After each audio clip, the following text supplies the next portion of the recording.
Hello दोस्तों, welcome to our podcast. आज हम बात करने वाले हैं एक बहुत इंटरेस्टिंग और थॉट प्रोवोकिंग बुक के बारे में, the future of Pakistan by Stephen P Kohn.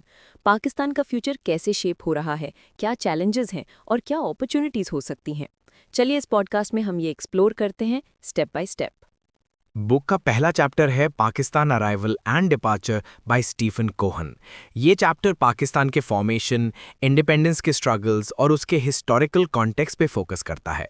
Kohn कहते हैं कि पाकिस्तान की जर्नी कॉम्प्लेक्स रही है, जहां पॉलिटिक्स, आइडियोलॉजी और मिलिट्री का स्ट्रॉन्ग रोल रहा है। अगला चैप्टर है पाकिस्तान फ्यूचर मडल अलोंग बाय कांति बाजपेयी। यहाँ कोहन और बाजपेयी एक्सप्लेन करते हैं कि पाकिस्तान अक्सर शॉर्ट टर्म सॉल्यूशंस अडॉप्ट करता है और लॉन्ग टर्म प्लानिंग में स्ट्रगल करता है। रेडिकलाइजेशन और पॉलिटिकल वायलेंस, जैसे कि लैला बुखारी के चैप्टर में डिस्कस किया गया है, भी पाकिस्तान की फ्यूचर स्टेबिलिटी के लिए एक मेजर कंसर्न है। एक और इम्पॉर्टेंट थीम है Pakistan identity crisis. Steven Cohen कहते हैं कि पाकिस्तान को डिफाइन करना मुश्किल रहा है। क्या ये एक इस्लामिक स्टेट है? क्या ये साउथ एशियन डेमोक्रेसी है? या एक सिक्योरिटी ड्रिवन स्टेट? ईस्ट और वेस्ट पाकिस्तान के बीच डिफरेंसेस भी इसी कन्फ्यूजन का रिजल्ट थे। 1971 में बांग्लादेश का सेपरेशन एक रिमाइंडर था कि अगर नेशनल आइडेंटिटी क्लियर ना हो तो डिविजन्स इनएविटेबल होती हैं। कांति बाजपेयी कहते हैं कि पाकिस्तान का सिस्टम ना पूरी तरह फेल हो रहा है और ना ही फुली सक्सीड कर रहा है। वो बस मडल अलोंग कर रहा है, यानी चल रहा है लेकिन प्रॉब्लम्स के साथ। उनके मुताबिक पाकिस्तान ने अपनी सर्वाइवल इंश्योर तो कर ली है, लेकिन ग्रोथ और स्टेबिलिटी के लिए जो बोल्ड स्टेप्स चाहिए वो अभी तक नहीं लिए गए। सोच के देखिए, ना रेवोल्यूशन आया, ना कोलैप्स हुआ, बस एक कंटिन्यूअस स्ट्रगल चलती रहती है। कांति बाजपेयी 3 मेन रीजंस बताते हैं कि पाकिस्तान क्यों अब तक टिका हुआ है। 1. Military strength. आर्मी ने हमेशा कंट्रोल और स्टेबिलिटी का इल्यूजन क्रिएट किया है। जब पॉलिटिक्स फेल होती है, मिलिट्री स्टेप इन कर लेती है। Foreign add and support. International donors जैसे अमेरिका, चाइना और गल्फ कंट्रीज ने हमेशा पाकिस्तान को फाइनेंशियल और पॉलिटिकल सपोर्ट दिया है। ये एड सिस्टम कोलैप्स होने नहीं देता। 3. Resilient society. बाजपेयी कहते हैं कि पाकिस्तानी अवाम का रिजिलियंस भी रिमार्केबल है। लोग हर मुश्किल के बावजूद सर्वाइव कर लेते हैं, चाहे इन्फ्लेशन हो, टेररिज्म हो या पॉलिटिकल केओस। ऑथर लिखते हैं कि पाकिस्तान में स्ट्रक्चरल रिफॉर्म्स इसलिए स्लो हैं क्योंकि पावर एलीट्स, मिलिट्री, पॉलिटिशियंस और फ्यूडल लॉर्ड्स चेंज से डरते हैं। उनको स्टेटस को मेंटेन करना ज़्यादा सेफ लगता है। एजुकेशन और गवर्नेंस रिफॉर्म हमेशा डिले होती रहती है और इसी वजह से पाकिस्तान एक मॉडल्ड सिस्टम बन गया है जहां सब कुछ चल रहा है लेकिन प्रोग्रेस स्लो है। बाजपेयी कहते हैं कि शॉर्ट टर्म में पाकिस्तान सर्वाइव कर लेगा, लेकिन लॉन्ग टर्म सस्टेनेबिलिटी तभी पॉसिबल है जब वो रियल रिफॉर्म्स इम्प्लीमेंट करे। उनके हिसाब से पाकिस्तान का फ्यूचर ना डूम है ना बूम, बस एक मडल अलोंग सिनारियो जहां मुल्क एक मॉडरेट पेस पे चलता रहेगा, कभी क्राइसिस में, कभी स्टेबिलिटी में। एंड में वाजपेयी एक क्लियर मैसेज देते हैं, अगर पाकिस्तान को स्ट्रॉन्ग बनाना है तो सिर्फ सर्वाइवल पे नहीं, ट्रांसफॉर्मेशन पे फोकस करना होगा। एजुकेशन, इकोनॉमी और गवर्नमेंट पे इन्वेस्टमेंट ही पाकिस्तान को मडल से निकालकर मूव फॉरवर्ड कराएगी। आज हम एक ऐसे टॉपिक पर बात करने जा रहे हैं जो पाकिस्तान के आज और कल दोनों को डायरेक्टली इफेक्ट करता है। Radicalization, political violence and militancy, लिखा गया है लैला बुखारी के जरिए। ये चैप्टर पाकिस्तान के समाज, पॉलिटिक्स और सिक्योरिटी पर एक गहरी नज़र डालता है और बताता है कि एक्सट्रीमिस्ट सोच और मिलिटेंसी का राइज कैसे हुआ और इसने पाकिस्तान के फ्यूचर को किस तरह शेप किया। लैला बुखारी शुरुआत करती हैं एक बेसिक सवाल से, पाकिस्तान में रेडिकलाइजेशन का ओरिजिन कहाँ से हुआ। उनके मुताबिक इस प्रोसेस की जड़ें 1970s और 1980s तक जाती हैं, जब अफगान जिहाद चल रहा था और पाकिस्तान ने रिलीजियस मूवमेंट्स को सपोर्ट किया। इस पीरियड में मदरसाज और जिहादी ग्रुप्स को फाइनेंशियल और आइडियोलॉजिकल सपोर्ट मिला और रिलीजन पॉलिटिक्स के अंदर घुस गया। बुखारी लिखती हैं कि इनिशियली ये ग्रुप्स स्ट्रेटेजिक टूल समझे जा रहे थे, लेकिन धीरे धीरे उन्होंने अपनी इंडिपेंडेंट पावर और नैरेटिव डेवलप कर लिया। रिजल्ट, रिलीजियस एक्सट्रीमिज्म सोसाइटी का पार्ट बन गया। ऑथर कहती हैं कि रेडिकलाइजेशन एक दिन में नहीं होती।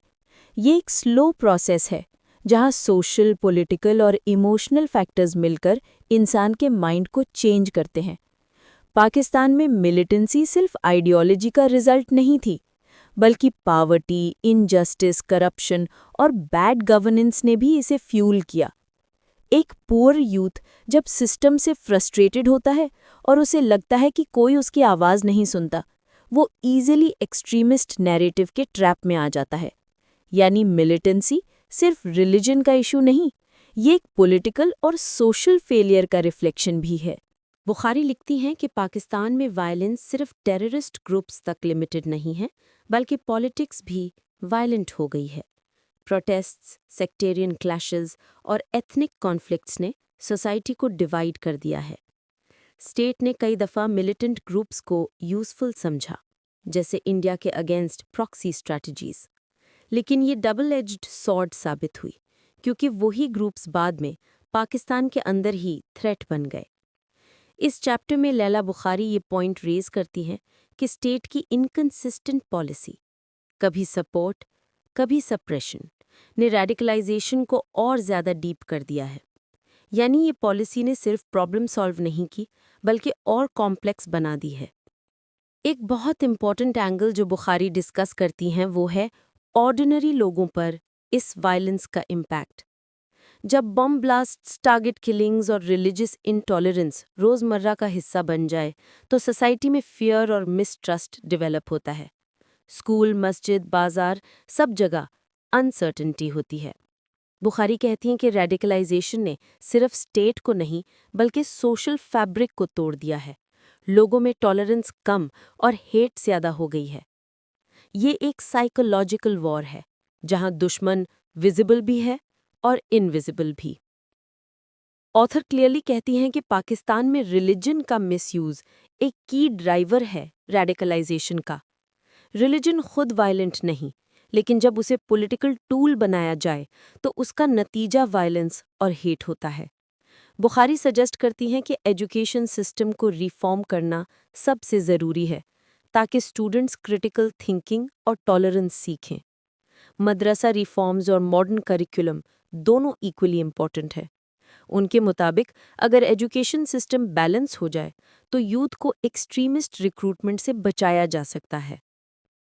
अब सवाल ये है कि क्या पाकिस्तान इस साइकिल से बाहर निकल सकता है? लैला बुखारी का जवाब है yes, but only with consistency and courage.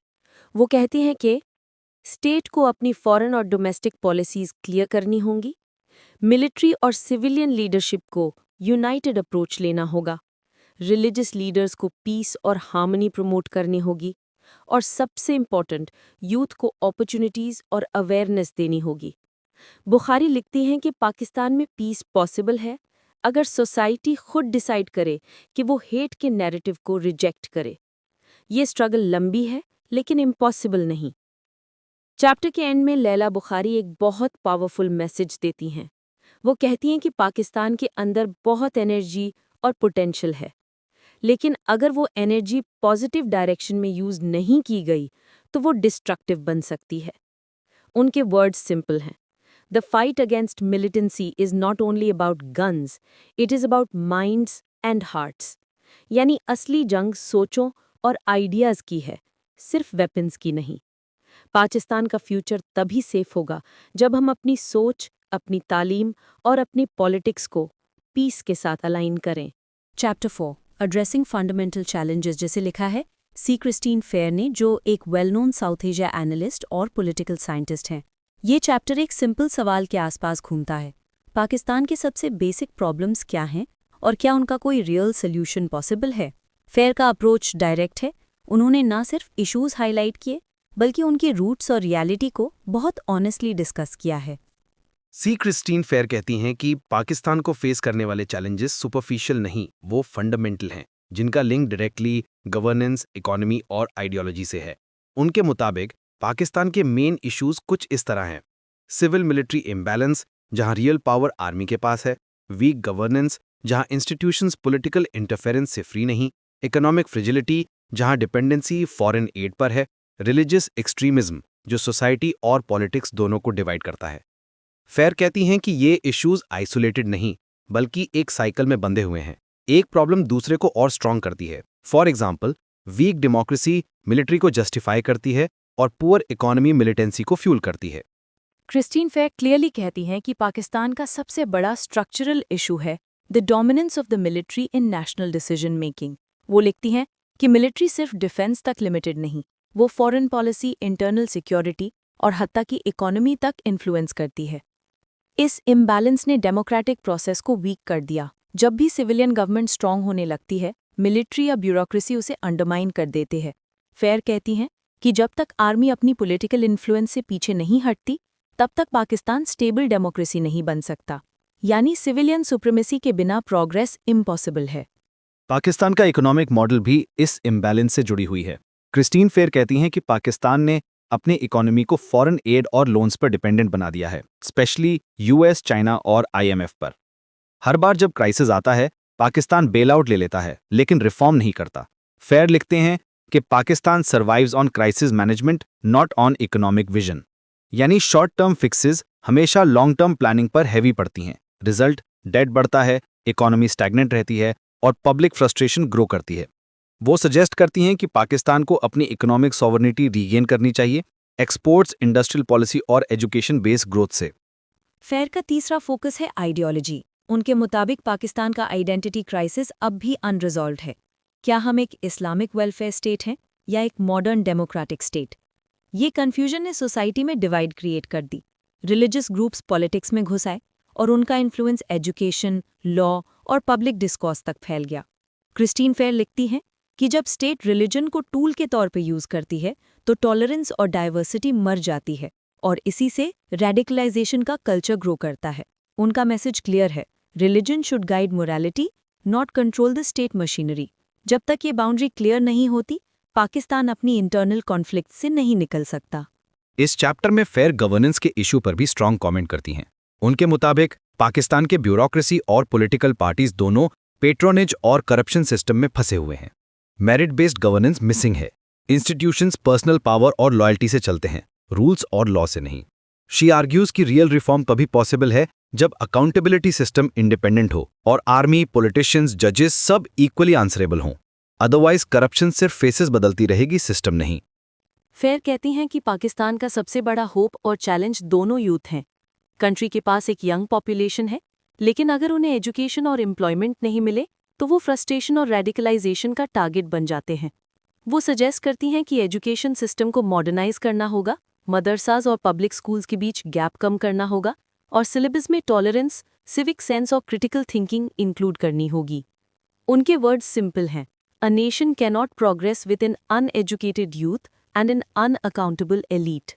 C Christian Fair अपने चैप्टर के एंड में लिखती हैं कि पाकिस्तान को अपने फंडामेंटल चैलेंजेस एड्रेस करने के लिए सिर्फ पॉलिसी नहीं, बिल पावर चाहिए। उनके रिकमेंडेशंस ये हैं, सिविल मिलिट्री रिलेशंस को बैलेंस करें, सिविलियन लीडरशिप एम्पावर हो, एजुकेशन और इकोनॉमिक रिफॉर्म्स रियल ग्राउंड पे इंप्लीमेंट करें, रिलीजियस आइडियोलॉजी को पॉलिटिकल कंट्रोल से अलग रखें, करप्शन और अकाउंटेबिलिटी सिस्टम इंडिपेंडेंट बनाएं। वो कहती हैं कि पाकिस्तान का सर्वाइवल गारंटेड है, लेकिन प्रोग्रेस तभी पॉसिबल है जब सिस्टम सेल्फ करेक्ट करे और लॉन्ग टर्म थिंकिंग अडॉप्ट करे। क्रिस्टीन फेयर का चैप्टर ब्लंट, ऑनेस्ट और थोड़ा पेनफुल है, लेकिन रियलिटी से भरा हुआ है। वो कहती हैं कि पाकिस्तान के पास सब कुछ है, रिसोर्सेज, यूथ, लोकेशन और रेजिलियंस, बस डायरेक्शन मिसिंग है। उनका मेन मैसेज ये है कि Pakistan cannot just survive, it must evolve. यानी बस क्राइसिस से निकलना काफ़ी नहीं, सिस्टम को रिफॉर्म करना ज़रूरी है। और ये तभी होगा जब लीडरशिप, अवाम और इंस्टीट्यूशंस एक ही डायरेक्शन में काम करें, एक मॉडर्न, डेमोक्रेटिक और पीसफुल पाकिस्तान के लिए। चैप्टर 5 लुकिंग अहेड में तारिक फातमी शुरुआत में कहते हैं कि अगर किसी नेशन को अपना फ्यूचर समझना है तो सबसे पहले उसे अपना प्रेजेंट और पास्ट ऑनेस्टली एनालाइज करना चाहिए। उनके मुताबिक पाकिस्तान का सबसे बड़ा चैलेंज ये है कि हम अक्सर अपने प्रॉब्लम्स को एक्सेप्ट नहीं करते। हम ब्लेम गेम में लग जाते हैं, रिस्पॉन्सिबिलिटी नहीं लेते। वो लिखते हैं कि पाकिस्तान ने बहुत अप्स एंड डाउन्स देखे हैं, पॉलिटिकल इंस्टेबिलिटी, इकोनॉमिक प्रेशर और फॉरेन रिलेशंस में डिपेंडेंसी। लेकिन अब वक्त आ गया है कि हम अपनी प्रायोरिटीज रीडिफाइन करें। उनके वर्ड्स में, the path to a stable future begins with self awareness and national honesty. Chapter 6, the China factor, written by Mohan Guruswamy. इस चैप्टर में राइटर ये समझाता है कि पाकिस्तान और चाइना का रिश्ता सिर्फ दोस्ती का नारा नहीं, बल्कि एक कॉम्प्लेक्स स्ट्रेटेजिक पार्टनरशिप है, जिसमें पॉलिटिक्स, इकोनॉमी, डिफेंस और रीजनल पावर बैलेंस सब कुछ शामिल है। चलिए दोस्तों, देखते हैं कि पाकिस्तान का फ्यूचर किस हद तक चाइना के साथ जुड़ा हुआ है। सबसे पहले गुरुस्वामी हमें फ्लैशबैक में ले जाते हैं 1950s और 60s के पाकिस्तान में, जब कोल्ड वॉर का दौर था। उस वक्त दुनिया दो कैंप्स में डिवाइडेड थी, अमेरिका और उसके एलाइज एक तरफ और सोवियत यूनियन दूसरी तरफ। पाकिस्तान इनिशियली वेस्ट कैंप में था, लेकिन 1960s में जब इंडिया और चाइना के बीच वॉर हुआ 1962 में, तब पाकिस्तान ने चाइना के साथ स्ट्रॉन्ग टाइज बनाने का फैसला किया। इस दोस्ती की बुनियाद 1963 में हुई, जब पाकिस्तान और चाइना ने अपना बॉर्डर एग्रीमेंट साइन किया। ये एग्रीमेंट ने एक पॉलिटिकल ट्रस्ट क्रिएट किया। फिर 1970 के दौरान पाकिस्तान ने चाइना और अमेरिका के बीच ब्रिज का रोल प्ले किया। याद है वो famous Nixon Kissinger secret trip to Beijing? उसके पीछे भी पाकिस्तान ही था। गुरुस्वामी कहते हैं कि Pakistan became China's gateway to the west and China became Pakistan's gateway to hope. ये था स्टार्टिंग पॉइंट एक अनब्रेकेबल फ्रेंडशिप का। चाइना और पाकिस्तान की दोस्ती सिर्फ इकोनॉमिक या डिप्लोमैटिक नहीं, ये एक सिक्योरिटी अलायंस भी है। 1965 और 1971 के इंडो पाक वॉर्स के बाद चाइना ने पाकिस्तान को हर तरह का डिफेंस सपोर्ट दिया। मिसाइल टेक्नोलॉजी, मिलिट्री हार्डवेयर और जॉइंट एक्सरसाइजेज सब डेवलप हुए। चाइना ने पाकिस्तान को एक रिलायबल पार्टनर समझा जो इंडिया के इन्फ्लुएंस को बैलेंस कर सकता है, और पाकिस्तान ने चाइना को एक पावरफुल शील्ड के तौर पर देखा। गुरुस्वामी लिखते हैं कि दोनों कंट्रीज के इंटरेस्ट्स अलाइन हुए क्योंकि दोनों का एक कॉमन कंसर्न था, इंडिया। लेकिन उन्होंने ये भी वार्न किया कि ये पार्टनरशिप सिर्फ एनिमी ऑफ माय एनिमी पे बेस्ड नहीं रहनी चाहिए। अगर पाकिस्तान को लॉन्ग टर्म बेनिफिट चाहिए तो इस रिलेशन को म्यूचुअल डेवलपमेंट में कन्वर्ट करना होगा, सिर्फ डिफेंस कोऑपरेशन नहीं। अब आते हैं मॉडर्न दौर पर, जहां सबसे बड़ा चैप्टर लिखा गया, CPEC, China Pakistan economic corridor. Guruswamy कहते हैं कि सीपीईसी सिर्फ एक रोड प्रोजेक्ट नहीं है, ये एक विजन है जो पाकिस्तान की इकोनॉमी, इंफ्रास्ट्रक्चर और कनेक्टिविटी को ट्रांसफॉर्म कर सकता है। सीपीईसी के जरिए चाइना को अरेबियन सी तक एक्सेस मिलता है, गवादर पोर्ट के जरिए, और पाकिस्तान को मिलता है इन्वेस्टमेंट, जॉब्स और मॉडर्न इंफ्रास्ट्रक्चर। वो लिखते हैं कि China sees Pakistan as a corridor to global markets, Pakistan sees China as a corridor to the future. लेकिन गुरुस्वामी रियलिस्टिक अप्रोच लेते हैं। वो कहते हैं कि सीपीईसी तभी सक्सेसफुल होगा जब पाकिस्तान अपने इंटरनल सिस्टम्स, करप्शन, ब्यूरोक्रेसी और सिक्योरिटी को फिक्स करेगा। अदरवाइज ये प्रोजेक्ट भी सिर्फ पॉलिटिकल स्लोगन्स बनकर रह जाएगा। चाइना और पाकिस्तान का डिफेंस कोऑपरेशन अब एक डीप स्ट्रक्चर में बदल गया है। जॉइंट प्रोजेक्ट्स जैसे JF-17 jet thunder, naval ships और मिसाइल डिफेंस सिस्टम, ये सब दोनों कंट्रीज के मिलिट्री टाइज को रिफ्लेक्ट करते हैं। गुरुस्वामी लिखते हैं कि चाइना पाकिस्तान को एक स्ट्रेटेजिक काउंटरवेट के तौर पर यूज करता है इंडिया के अगेंस्ट, लेकिन इसके साथ एक कॉशन भी देते हैं। अगर पाकिस्तान सिर्फ चाइना पे डिपेंडेंट हो गया और अपनी इंडिपेंडेंट फॉरेन पॉलिसी खोया, तो फ्यूचर में वो एक जूनियर पार्टनर बन सकता है, नॉट एन इक्वल एलाई। उनके वर्ड्स हैं, friendship must not become dependence, यानी दोस्ती में रिस्पेक्ट और बैलेंस जरूरी है। गुरुस्वामी सिर्फ पॉलिटिक्स पे नहीं रुकते। वो कहते हैं कि रियल पार्टनरशिप तब होती है जब लोगों के दिलों में भी कनेक्शन हो।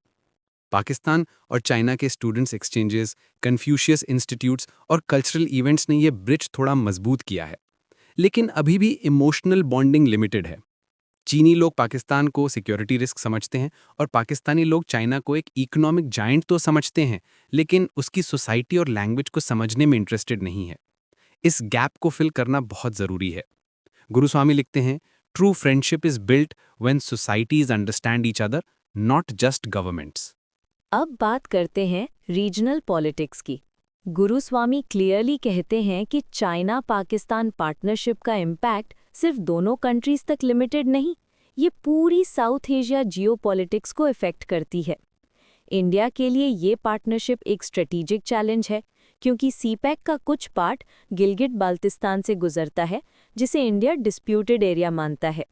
अमेरिका के लिए भी ये पार्टनरशिप एक मिक्स्ड सिग्नल है। एक तरफ वो पाकिस्तान को एड देता है, दूसरी तरफ चाइना को अपना ग्लोबल राइवल समझता है। और अफगानिस्तान के कॉन्टेक्स्ट में चाइना चाह रहा है कि पाकिस्तान स्टेबिलिटी लाए ताकि उसका belt and road initiative smoothly चले। लेकिन गुरुस्वामी वार्न करते हैं कि अगर पाकिस्तान ने अपनी पॉलिसी को बैलेंस नहीं रखा और सिर्फ चाइना के ऑर्बिट में चला गया, तो वो वेस्टर्न एड और डिप्लोमैटिक फ्लेक्सिबिलिटी दोनों खो सकता है। इस सेगमेंट में गुरुस्वामी एक इम्पॉर्टेंट बात करते हैं। वो कहते हैं कि चाइना के साथ ट्रेड रिलेशन बेनिफिशियल हैं, लेकिन अभी तक पाकिस्तान का ट्रेड डेफिसिट चाइना के साथ बढ़ रहा है। पाकिस्तान ज़्यादा इंपोर्ट करता है, एक्सपोर्ट कम, यानी चाइनीज गुड्स पाकिस्तानी मार्केट में फ्लड कर रहे हैं, लेकिन पाकिस्तान के प्रोडक्ट्स चाइना तक रीच नहीं कर पा रहे। ये इम्बैलेंस लॉन्ग टर्म प्रॉब्लम बन सकता है। इसीलिए राइटर कहते हैं कि पाकिस्तान को अपनी इंडस्ट्री और एक्सपोर्ट बेस स्ट्रेंथन करनी चाहिए, वरना सीपैक के बेनिफिट्स एक साइडेड हो जाएंगे। उनके वर्ड्स याद रखिए, development without self reliance is illusion. Chapter के एंड में गुरुस्वामी एक ऑनेस्ट क्वेश्चन पूछते हैं, क्या पाकिस्तान चाइना के साथ अपना फ्यूचर बिल्ड कर रहा है या अपनी इंडिपेंडेंस स्लोली लूज कर रहा है? वो कहते हैं कि चाइना एक प्रैग्मैटिक पावर है, उसके लिए फ्रेंडशिप भी कैलकुलेशन होती है। अगर पाकिस्तान अनस्टेबल रहा तो चाइना अपने इंटरेस्ट प्रोटेक्ट करेगा, चाहे उसके लिए पॉलिसी चेंज ही क्यों न करनी पड़े। इसलिए पाकिस्तान के लिए बेस्ट अप्रोच ये है कि वो चाइना के साथ रिलेशन को स्ट्रेटेजिक पार्टनरशिप रखे, ना कि स्ट्रेटेजिक डिपेंडेंस। उनके फाइनल लाइंस में एक बहुत स्ट्रॉन्ग मैसेज है, China can be Pakistan's greatest friend but only if Pakistan becomes its own greatest strength. यानी खुद मुख्तारी और सेल्फ कॉन्फिडेंस के बिना किसी भी फॉरेन पार्टनरशिप का फायदा लिमिटेड होता है। Factors shaping the future, written by William Milam. ये चैप्टर पाकिस्तान के फ्यूचर को शेप करने वाले उन तमाम इंटरनल और एक्सटर्नल एलिमेंट्स को समझाता है जो डिसाइड करेंगे कि पाकिस्तान किस डायरेक्शन में जाएगा, स्टेबिलिटी की तरफ या अनसर्टेनिटी की तरफ। मिलाम का स्टाइल एनालिटिकल है, वो इमोशंस नहीं रियलिटीज पे बात करते हैं। तो चलिए स्टार्ट करते हैं इस जर्नी को स्टेप बाय स्टेप। मिलाम कहते हैं कि सबसे पहला सवाल जो पाकिस्तान के सामने खड़ा है वो ये नहीं है कि पाकिस्तान सरवाइव करेगा या नहीं, बल्कि ये है कि पाकिस्तान किस क्वालिटी के साथ सरवाइव करेगा। सर्वाइवल तो हो रहा है, लेकिन क्या ये सर्वाइवल प्रोडक्टिव है या सिर्फ एक एंडलेस क्राइसिस से बचा रहने का प्रोसेस? मिलाम लिखते हैं कि पाकिस्तान एक पैराडॉक्स बन गया है। एक तरफ मिलिट्री पावर स्ट्रॉन्ग है, दूसरी तरफ सिविलियन इंस्टीट्यूशंस वीक। एक तरफ यूथ एनर्जी भरपूर है, दूसरी तरफ एजुकेशन और एम्प्लॉयमेंट की कमी। यानी पाकिस्तान के पास पोटेंशियल है, लेकिन उस पोटेंशियल को डायरेक्शन चाहिए। मिलाम कहते हैं कि पाकिस्तान का फ्यूचर समझने के लिए हमें उसका पास्ट समझना ज़रूरी है। 1947 के बाद से ही पाकिस्तान आइडेंटिटी क्राइसिस का शिकार रहा है। इस्लामिक स्टेट या मॉडर्न डेमोक्रेसी, मिलिट्री रूल या सिविलियन पावर, इंडिया से राइवलरी या रीजनल कोऑपरेशन। ये कॉन्ट्रडिक्शंस हर डेकेड में रिपीट होती रहीं। रिजल्ट, इंस्टीट्यूशंस इवॉल्व नहीं कर सके। मिलाम कहते हैं जब हिस्ट्री अनरिजॉल्व्ड रहे तो फ्यूचर भी कंफ्यूज्ड रहता है। इसलिए पाकिस्तान का सबसे बड़ा चैलेंज है अपने गुजरे हुए वक्त को समझना और उससे सीखना। अब बात करते हैं उन पॉलिटिकल फैक्टर्स की जो पाकिस्तान के फ्यूचर को शेप करते हैं। मिलाम लिखते हैं कि पाकिस्तान का पॉलिटिकल सिस्टम अभी तक एलीट बार्गेन पे चलता है, यानी कुछ लोग पावर और रिसोर्सेज शेयर करते हैं और बाकी सोसाइटी उनके डिसीजंस के मुताबिक चलती है। डेमोक्रेसी टेक्निकली एग्जिस्ट करती है, लेकिन डेमोक्रेसी का एसेंस, अकाउंटेबिलिटी, ट्रांसपेरेंसी और इंक्लूजन वो अभी तक वीक है।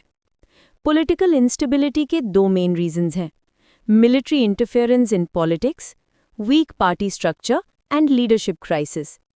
जब तक ये दोनों चीज़ें कंट्रोल नहीं होती, पाकिस्तान का पॉलिटिकल फ्यूचर अनसर्टेन ही रहेगा। अब मिलाम इकोनॉमी की तरफ फोकस करते हैं और कहते हैं कि इकोनॉमिक स्टेबिलिटी के बिना कोई नेशन सस्टेनेबल नहीं होती। पाकिस्तान की इकोनॉमी में क्रॉनिक प्रॉब्लम्स हैं, low tax collection, trade deficit, corruption और अनइवन डेवलपमेंट। मिलाम लिखते हैं कि पाकिस्तान एड डिपेंडेंट इकोनॉमी बन गया है। फॉरेन लोन्स और IMF programs short term relief देते हैं, लेकिन स्ट्रक्चरल रिफॉर्म्स के बगैर लॉन्ग टर्म ग्रोथ इम्पॉसिबल है। उनके मुताबिक फ्यूचर तभी स्टेबल होगा जब पाकिस्तान अपनी प्रोडक्टिव कैपेसिटी को इम्प्रूव करेगा, एग्रीकल्चर, इंडस्ट्री और टेक्नोलॉजी पे इक्वल फोकस के साथ। मिलाम एक बहुत इंपॉर्टेंट फैक्टर डिस्कस करते हैं, यूथ बर्ज। पाकिस्तान की पॉपुलेशन में 60% से ज़्यादा लोग यंग हैं। ये एक ब्लेसिंग भी है और बर्डन भी। अगर एजुकेशन और जॉब्स मिल जाएं तो ये यूथ बूम क्रिएट करेगा, लेकिन अगर ये फ्रस्ट्रेटेड और अनएम्प्लॉयड रहे तो ये इनस्टेबिलिटी का सोर्स बन सकता है। मिलाम वॉर्न करते हैं कि अगर स्टेट ने एजुकेशन और एम्प्लॉयमेंट पे सीरियस पॉलिसीज नहीं बनाई तो ये यूथ होपलेसनेस में चला जाएगा और फिर रेडिकलाइजेशन का रिस्क बढ़ता जाएगा।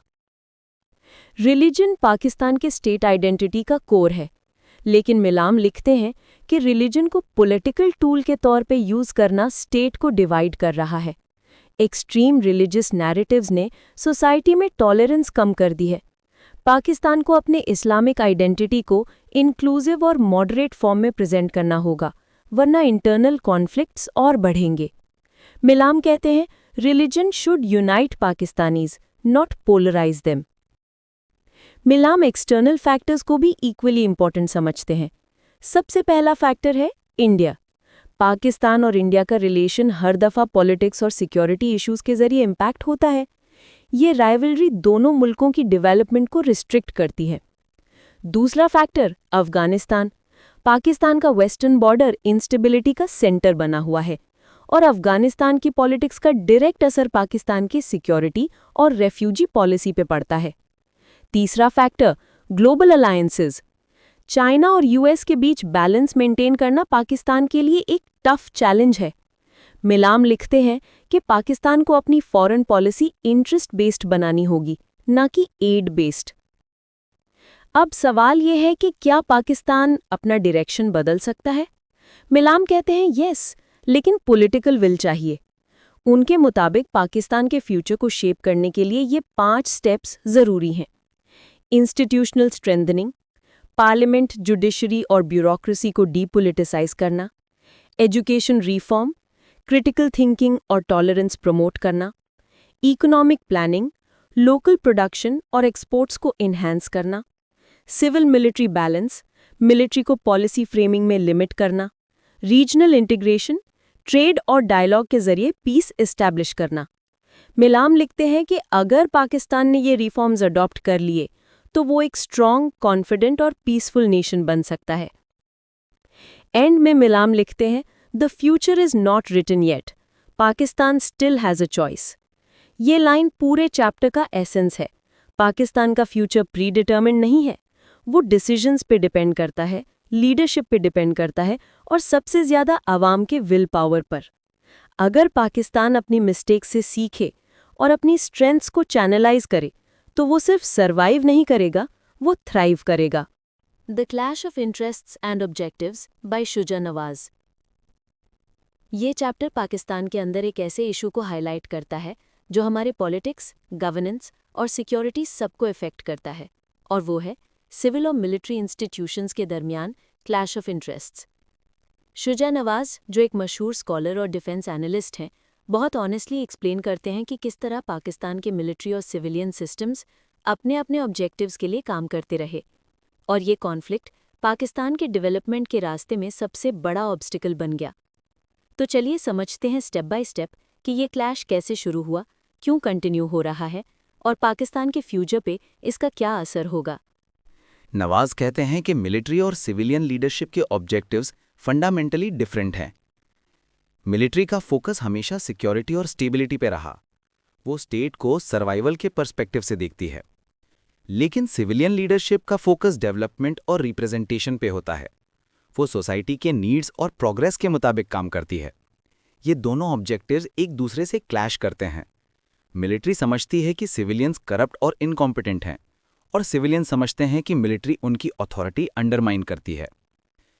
यानी दोनों अपनी जगह सही भी हैं, लेकिन उनके अप्रोचेस अलग-अलग हैं, और इसी से एक स्ट्रक्चरल टेंशन क्रिएट होती है जो पाकिस्तान के पॉलिटिक्स का परमानेंट फीचर बन गई है। शुजा नवाज डिटेल में बताते हैं कि 1958 में जब जनरल आयूब खान ने मार्शल लॉ लगाया तो वो सिर्फ एक मिलिट्री इंटरवेंशन नहीं था, वो एक नया पॉलिटिकल सिस्टम इंट्रोड्यूस करने की कोशिश थी। उसके बाद जनरल यहिया खान, ज़ियाउल हक और परवेज़ मुशर्रफ के दौर में ये पैटर्न रिपीट हुआ। हर दफ़ा मिलिट्री ने पावर ग्रैब की और अपने रूल को जस्टिफाई करने के लिए सिविलियन करप्शन और इनएफिशिएंसी का नैरेटिव बनाया। नवाज कहते हैं कि पाकिस्तान में मिलिट्री सिर्फ एक डिफेंस इंस्टीट्यूशन नहीं रहा, वो एक पॉलिटिकल एक्टर बन गया जिसका इन्फ्लुएंस इकोनॉमी, फॉरेन पॉलिसी और इवन मीडिया तक पहुंच गया। इस इन्फ्लुएंस ने सिविलियन अथॉरिटी को हमेशा कन्फाइन रखा और डेमोक्रेसी को फुली मैच्योर होने का मौका नहीं दिया। शुजा नवाज लिखते हैं कि सिविल और मिलिट्री इंस्टीट्यूशंस के दरमियान एक कल्चरल गैप भी है। मिलिट्री में हायरार्की, ओबीडियंस और डिसिप्लिन होता है, जबकि सिविल इंस्टीट्यूशंस में डिबेट, फ्लेक्सिबिलिटी और स्लो डिसीजन मेकिंग होती है। ये डिफरेंस दोनों साइड्स के परसेप्शन को इफेक्ट करता है। मिलिट्री समझती है कि सिविलियंस इनडिसाइसिव हैं और सिविलियन समझते हैं कि मिलिट्री अथॉरिटेरियन और नॉन डेमोक्रेटिक है। ये म्यूचुअल मिसट्रस्ट टाइम के साथ इतना डीप हो गया कि अब दोनों एक दूसरे पर फुली ट्रस्ट नहीं करते। नवाज कहते हैं कि पाकिस्तान का प्रॉब्लम सिर्फ पावर स्ट्रगल नहीं, एक माइंडसेट का भी क्लैश है। अब ऑथर इकोनॉमी की तरफ आते हैं और बताते हैं कि मिलिट्री का इन्फ्लुएंस सिर्फ पॉलिटिक्स तक लिमिटेड नहीं। पाकिस्तान में डिफेंस बजट और मिलिट्री ओन्ड बिजनेसेस जैसे फौजी फाउंडेशन, आर्मी वेलफेयर ट्रस्ट और बहरिया टाउन एक पैरेलल इकोनॉमी क्रिएट करते हैं। ये इंस्टीट्यूशंस वेलफेयर के नाम पे चलते हैं, लेकिन इनडायरेक्टली मिलिट्री के फाइनेंशियल पावर को स्ट्रेंथन करते हैं। शुजा नवाज लिखते हैं कि जब एक इंस्टीट्यूशन इकोनॉमिक स्टेक होल्डर बन जाए तो वो अपनी पावर वॉलंटरीली कभी नहीं छोड़ेगा। इस वजह से पाकिस्तान में मिलिट्री का इन्फ्लुएंस स्टेट के हर मेजर डिसीजन में नजर आता है, फॉरेन पॉलिसी हो, सीपैक प्रोजेक्ट्स हों या नेशनल सिक्योरिटी प्लानिंग। नवाज कहते हैं कि सिविल मिलिट्री इम्बैलेंस में एक्सटर्नल फैक्टर्स का भी बहुत बड़ा रोल है। कोल्ड वॉर के दौरान अमेरिका ने पाकिस्तान के मिलिट्री रूलर्स को सपोर्ट किया क्योंकि उन्हें रीजनल एलाई चाहिए था अगेंस्ट यूएसएसआर। ज़ियाउल हक के दौर में अफगान जिहाद के टाइम मिलिट्री को बिलियंस ऑफ डॉलर्स मिले और इससे उनका इंस्टीट्यूशनल पावर और बढ़ गया। फिर पोस्ट 9/11 एरा में भी अमेरिका ने मुशर्रफ गवर्नमेंट को मैसिव फाइनेंशियल और मिलिट्री एड दी। इस सब ने मिलिट्री को और एम्पावर किया, जबकि सिविलियन गवर्नमेंट्स वीक होती गई। यानी फॉरेन पावर्स ने अनइंटेंशनली पाकिस्तान के डेमोक्रेटिक इम्बैलेंस को डीपन कर दिया। Chapter 9 still an uncertain future by Shaukat Qadir. ये चैप्टर पाकिस्तान के फ्यूचर के बारे में एक ऑनेस्ट रिफ्लेक्शन है, न ओवरली नेगेटिव न अनरियलिस्टिक होपफुल। ऑथर एक सोल्जर और एनालिस्ट के नज़रिए से बताते हैं कि पाकिस्तान ने बहुत कुछ फेस किया है, लेकिन अभी भी वो एक अनसर्टन क्रॉसरोड पे खड़ा है। तो चलिए आज के एपिसोड में हम एक्सप्लोर करते हैं कि शौकत कादिर के मुताबिक पाकिस्तान का फ्यूचर क्यों अभी तक अनसर्टन है और इस अनसर्टनिटी को कैसे समझा और एड्रेस किया जा सकता है। शौकत कादिर सबसे पहले एक सिंपल क्वेश्चन उठाते हैं, क्या पाकिस्तान का फ्यूचर सेफ है या अब भी अनसर्टन है? वो कहते हैं कि अनसर्टेनिटी का मतलब ये नहीं कि पाकिस्तान कोलैप्स होने वाला है।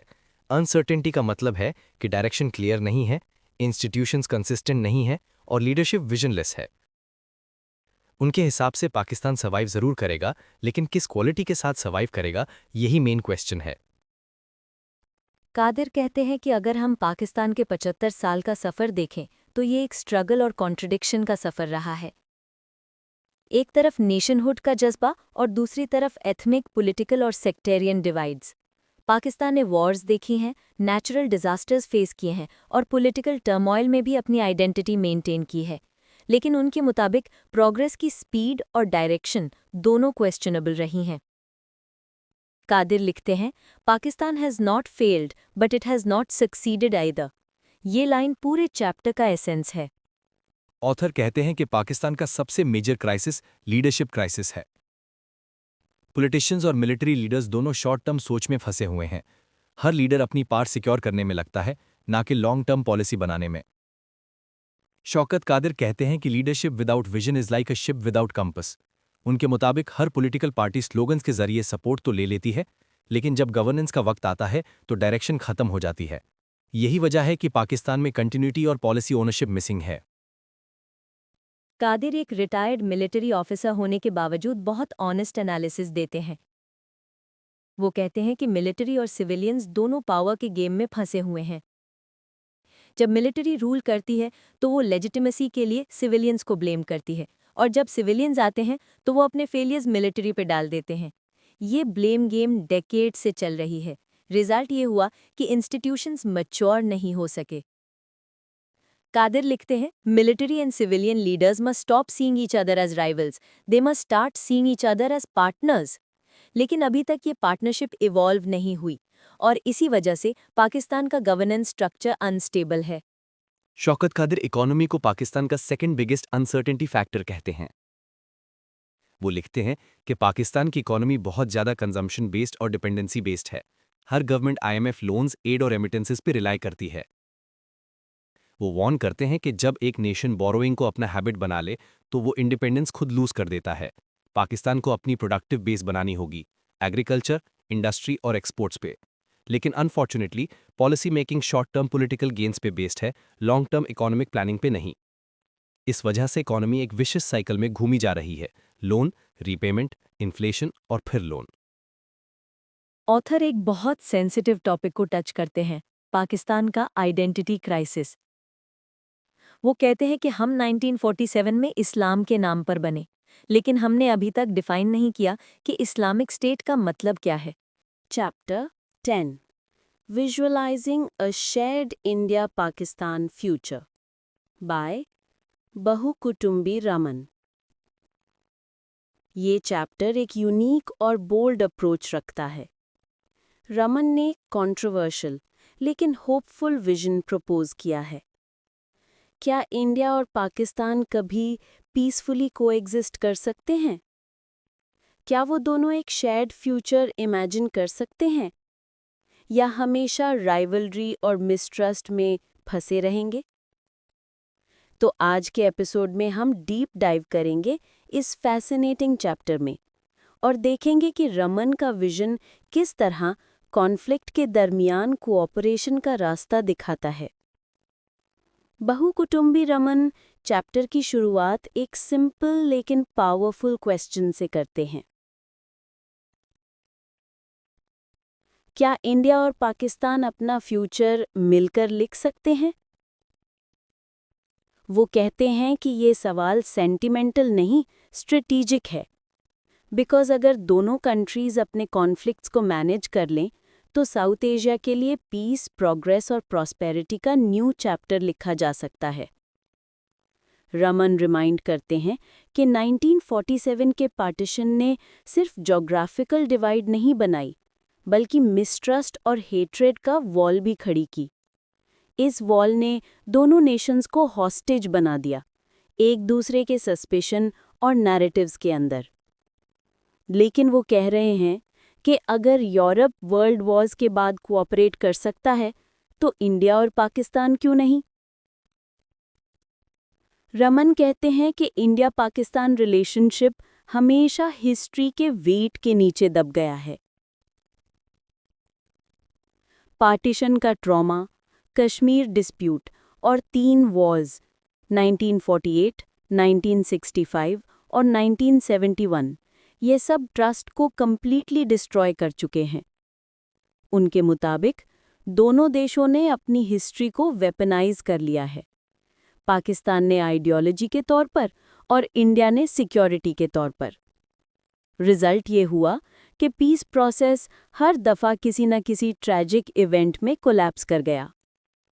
रमन लिखते हैं, unless both nations learn to forgive, they cannot begin to imagine a shared tomorrow। यानी कि reconciliation imagination से शुरू होती है और imagination के लिए courage चाहिए होता है। दोस्तों, बहुकुटुंबी रमन का ये चैप्टर न सिर्फ एक पॉलिसी प्रपोजल है, बल्कि एक इमोशनल जर्नी भी है। वो हमें याद दिलाते हैं कि इंडिया और पाकिस्तान का कॉन्फ्लिक्ट डेस्टिनी नहीं, एक चॉइस है, और अगर दोनों नेशंस ने पीस चूज किया तो उनका शेयर्ड फ्यूचर पॉसिबल है।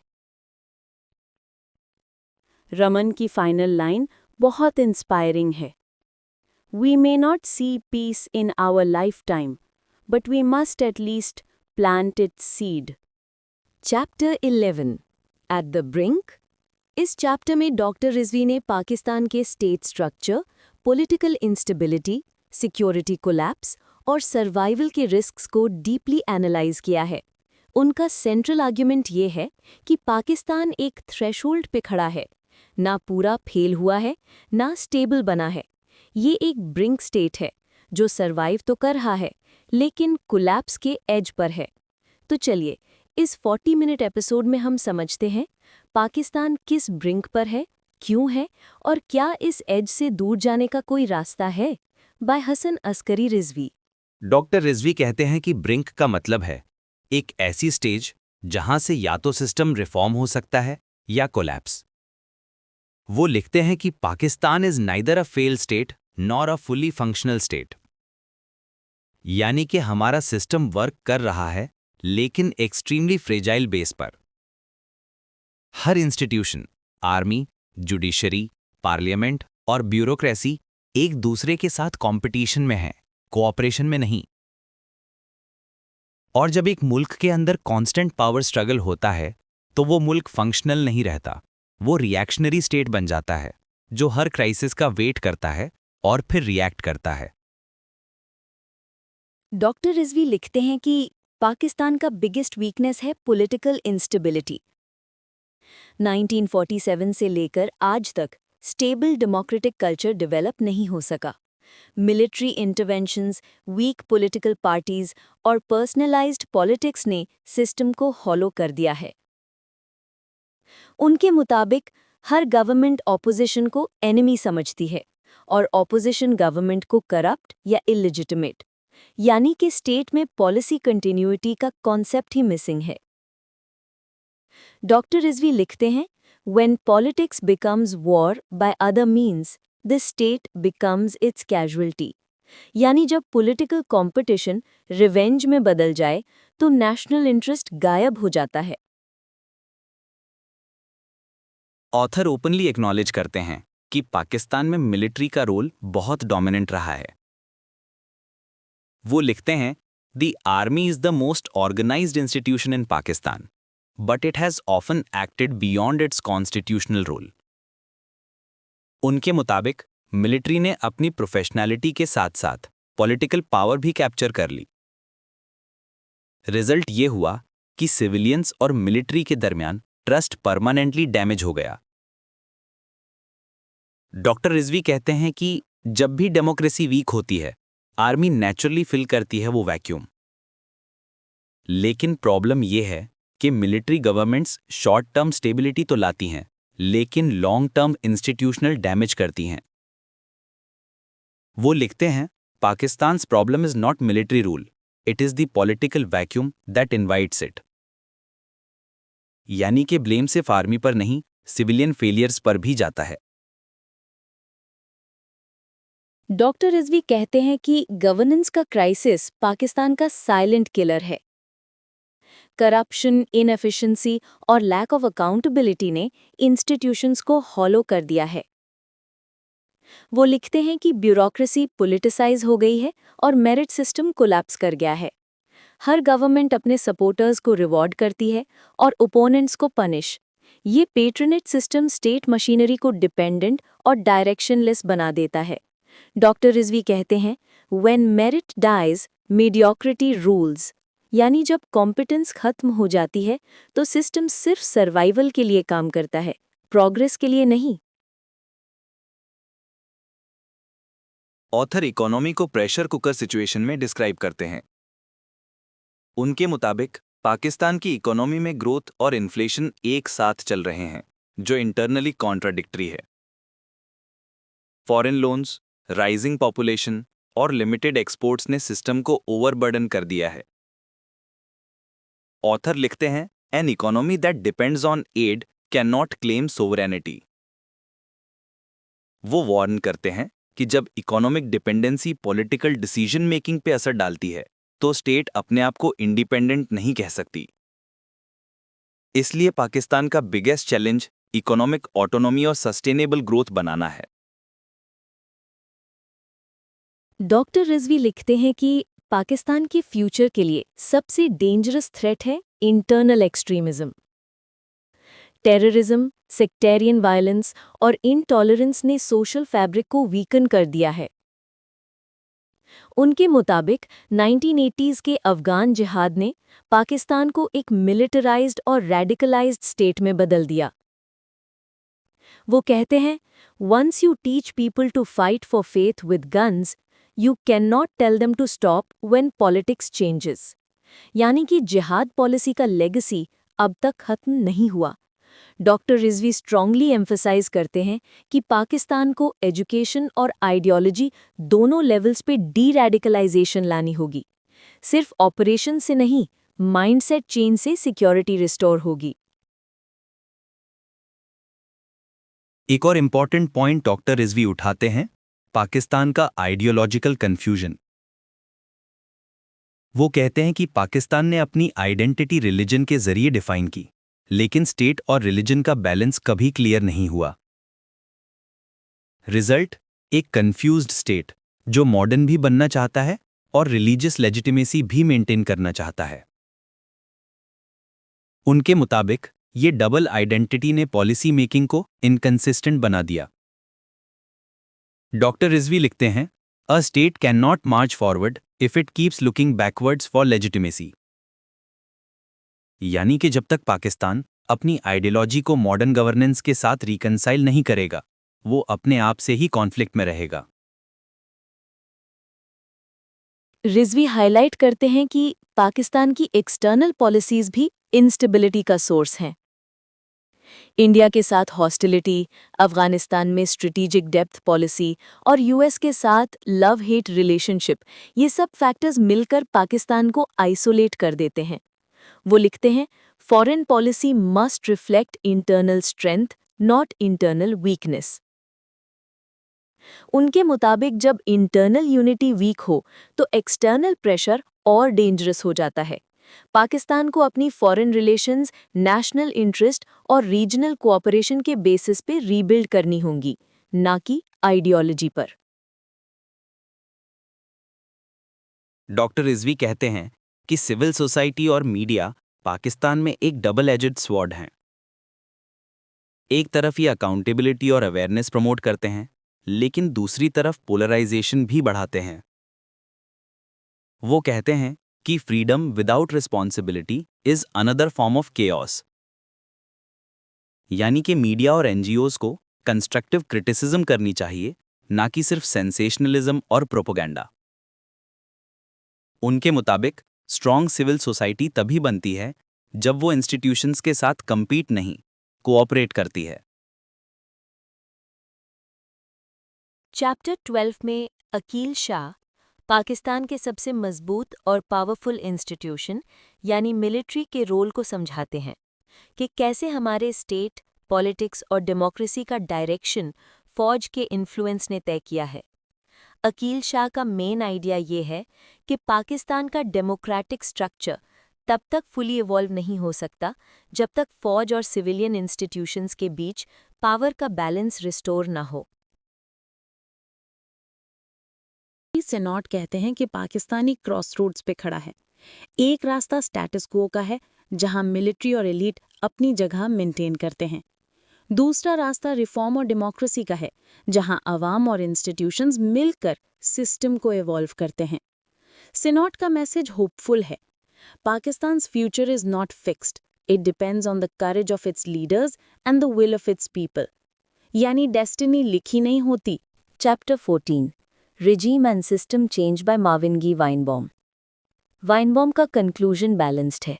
वो कहते हैं कि पाकिस्तान के पास स्टिल चांस है एक इंक्लूसिव और अकाउंटेबल सिस्टम बनाने का, लेकिन टाइम कम है। जितना ज़्यादा डीले होगा उतना स्टेटस को मजबूत होगा। अगर लीडरशिप और आवाम दोनों ने इंस्टीट्यूशनल रिफॉर्म पे फोकस किया तो पाकिस्तान एक सेल्फ सस्टेनिंग डेमोक्रेसी बन सकता है। Otherwise it will continue to move in circles between hope and disillusionment. Chapter 15 Population Growth, Urbanization and Female Literacy by Anita Wise। ये चैप्टर पाकिस्तान के फ्यूचर के एक कोर चैलेंज पर फोकस करता है कि किस तरह तेज़ी से बढ़ती आबादी यानी पॉपुलेशन, बदलती हुई अर्बन जिंदगी यानी अर्बनाइजेशन और औरतों की तालीम यानी फीमेल लिटरेसी पाकिस्तान के मुस्तकबिल को शेप कर रही हैं। Population growth, urbanisation and female literacy का तफसीली एनालिसिस। अनीता वाइस हमें याद दिलाती हैं कि डेवलपमेंट सिर्फ जीडीपी से नहीं होता, वो तब होता है जब हर इंसान, खास तौर पर औरत, अपनी फुल पोटेंशियल तक पहुंच सके। द पेरिल्स ऑफ प्रिडिक्शन हमें एक ज़रूरी बात सिखाता है कि पाकिस्तान का फ्यूचर कोई फिक्स्ड स्क्रिप्ट नहीं है, वो एक ओपन स्टोरी है जहां हर सिटीजन, हर स्टूडेंट और हर लीडर अपना रोल प्ले करता है। यानी फ्यूचर लिखा नहीं गया, उसे लिखा जा रहा है और ये लिखने की जिम्मेदारी हम सब पर है। Pakistan is a country full of surprises, sometimes for the worse and sometimes for the better. Pakistan का फ्यूचर कोई फिक्स्ड स्क्रिप्ट नहीं, एक ओपन स्टोरी है। अगर रिफॉर्म्स, एजुकेशन और इंक्लूजन पर फोकस किया गया तो पाकिस्तान अपनी जगह दुनिया में एक स्टेबल और स्ट्रॉन्ग स्टेट के तौर पर बना सकता है।